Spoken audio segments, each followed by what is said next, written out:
আজ চৈত্র সংক্রান্তি। লোকাচার অনুসারে এই দিনটিকে নানা রীতিনীতিতে পালন করে গ্রাম বাংলার সাধারণ মানুষ। চড়ক গাজন, লোকজ উৎসব, বৈশাখী, খাবার দাবারের ব্যঞ্জন সহ চৈত্র সংক্রান্তির উৎসব জুড়ে থাকে বাঙালি সংস্কৃতির ঐতিহ্যের চিহ্ন।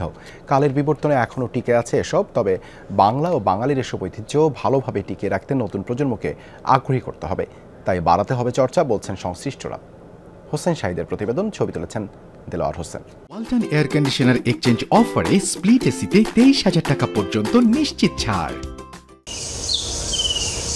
চৈত্রের খরতাপেও প্রাণ জোড়ায় গ্রামের এমন সবুজ শ্যামল রূপ। চৈত্রের শেষ দিন, গ্রামের নারীরা শাক লতাপাতা সংগ্রহে ব্যস্ত। রীতি অনুযায়ী চৈত্র সংক্রান্তিতে আমিষ খাওয়া বারণ, প্রাধান্য পায় তিতা স্বাদের শাকসবজির ব্যঞ্জন। রান্না বাড়া করি, ধরুন 5 জাতের শাক, বড়া, ভাজা, তারপরে তরকারি, সবজি, ডাল, ভাত। প্রস্তুতি চলে কুমার বাড়িতে, হবে মেলা, তাই বানানো হয় মাটির তৈরি খেলনা, যা হাসি ফোটায় শিশুদের মুখে। পূর্বপুরুষ থেকে এগুলো বানায়, মা কাকিরা বানায়, আমরাও বানাই। চৈত্র সংক্রান্তির মেলা এগুলা বেছে, এই ঠুলি লড়া, জাঞ্জির বাড়ি, থাল, চুলা। এদিকে চৈত্র সংক্রান্তির মেলায় যেতে কৃষক বাবার সাথে পথ ধরেছে নাছোড়বান্দা সন্তানরা। আগ্রহের কেন্দ্রবিন্দু লাঠি খেলায়। গ্রামীণ জনপদে এক সময়ের জনপ্রিয় লাঠি খেলায় হয় কৃষকের শক্তির ও কৌশলের পরীক্ষা। দর্শকদের মনোরঞ্জনের জন্য দেখানো হয় নানান কলা কৌশল। একটা লাঠি 3.5 হাত কমপক্ষে লম্বা লাগবো, আর এই লাঠি দেয়া আমরা কয়েক রকমের আমরা খেলা খেলি। এমনি ঘুরানি থেকে, ঠ্যাঙ্গের নিচ থেকে, উপরে থেকে, মাথার উপরে এই লাঠি দিয়ে আবার মানুষ বয়া, চেয়ার বাইন্দা উপরে দাঁতে কামড় দিয়ে মানুষ তুলি।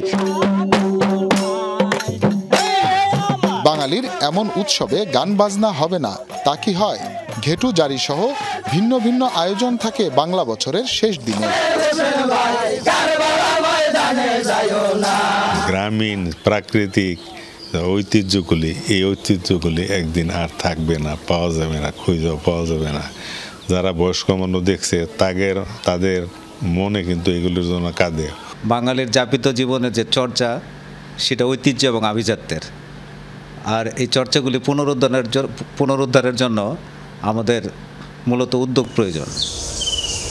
চৈত্র সংক্রান্তির এসব আয়োজনের মধ্য দিয়েই ফুটে ওঠে বাঙালির হাজার বছরের সাংস্কৃতিক ঐতিহ্য।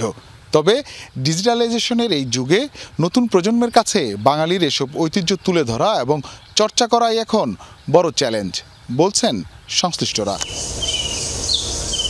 ডুবছে সূর্য, আসছে ভোর, জানান দেবে বাংলা নতুন বছরের প্রত্যাশা। দূষণমুক্ত পরিবেশে সবুজ শ্যামল এই বাংলার সন্তানরা যেন থাকে দুধে ভাতে। হুসাইন শাহিদ, যমুনা নিউজ, ময়মনসিংহ।